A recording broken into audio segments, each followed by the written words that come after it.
I'm Ryan Chute, and this is my story.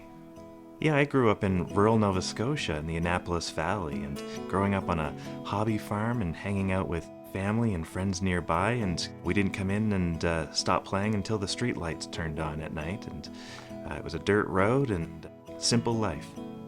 So I grew up in a furniture store, quite literally. My grandfather owned the store, so I was spent my days crawling around the chairs and the furniture and waiting for my family to be done for the day. On the farm, I was the one in charge of chickens, so I spent my time taking care of the chickens, cleaning them up, feeding them, watering them, and my sisters did the goats and the rabbits. As a kid growing up, I played hockey. The very first time I stepped onto the ice, I'd forgotten that I'd put my skate guards on and I fell right on my face. Once I figured out that I had to take those skate guards off to get skating, I played as a goaltender for 10 years. Growing up, it was a bit of a struggle in school. I was smart, but I wasn't recognized as smart. I was recognized more as distracted. It was a real struggle to be successful in school, to pay attention to the teachers, to do my homework. I was able to pick things up well, but it was a real struggle to get through school and do a good job. As I got older, I learned that that was a thing that I had to solve and work towards, and that was a challenge that I overcame when I got into university. At 17 years old, I dropped out of high school, and I didn't go back to school as a mature student in university until I was about 24.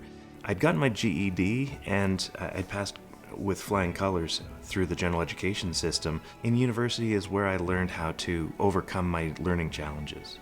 When I finally graduated university 14 years later, after I'd finished my degree, taking it part-time and at night, I graduated with honors, and that was a big achievement for me given my previous learning challenges.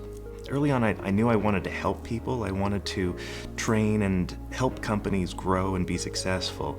I started early on with training other companies about how to sell warranties and mattresses and other things. I was in the family business, which was a furniture store. And then I moved into more complex solutions as I got my university degree and I had a better understanding of what business was all about and how to run a good operation.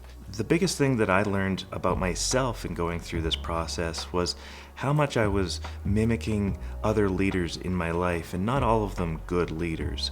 I was trying to emulate and mirror what I saw without really understanding how to communicate right and how to serve people at the highest level. When I started the family business, I started in sales, and I really like selling, and what I discovered is I really enjoyed the training and interaction between other salespeople and leaders. And I knew that one day I wanted to be able to travel the world and be able to share my knowledge with others. And that was the opportunity that led me to where I am today. The pivotal moment in my career was the day I got fired as a GM from a furniture store. It was that moment that I realized that I was doing leadership wrong and I was creating friction that I didn't need to be creating. And that set me on a path, a journey of trying to figure out who I was and what good leadership, communication, and culture was all about. We jumped into real estate. My now wife and I started doing flips and other opportunities to grow a revenue stream. And when my family sold the furniture business back home in the East Coast, we moved back to help my mother out, and that's where I stepped into the car industry. When I first got into the car business, I got into the business office. I didn't really even know what the business office was back in those days, and what I learned was invaluable. Pairing that in with my desire to be a trainer across the world, I found a job where I was able to travel the world and help sales and marketing for companies. And that led me down the path to getting into the Wizard of Ads. Started taking classes in 2015 with Roy H. Williams, and in 2017 he asked me to become his partner to help contribute to the Wizard of Ads client base and serving them. Wizard of Ads is primarily a strategy company. We also contribute the creative storylines and the mass media negotiations.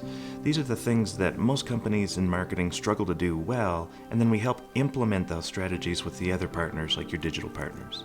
The thing I love so much about Wizard of Ads is that it's all about communication.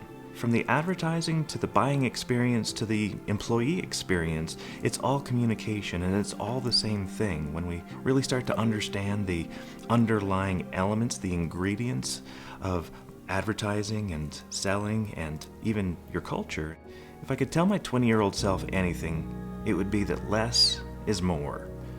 That communication doesn't need to be complicated, and we really do need to just get out of our own way and find ways of reducing friction in our lives.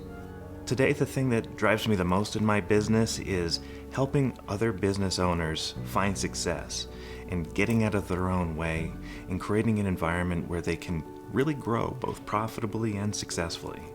The lessons I've been learning over the past 8 years working with the Wizard of Ads hasn't just helped my business and helped other people grow their businesses successfully, but it's also helped in my life. When you can take the opportunity to reduce the friction in your business world and identify the things that are causing problems and making those adaptations, it doesn't just help you in your business life, but it's also going to help you in your personal life. With my wife, with my son, with my family, it's made a big difference in just making everything better, regardless of whether or not it's business or personal.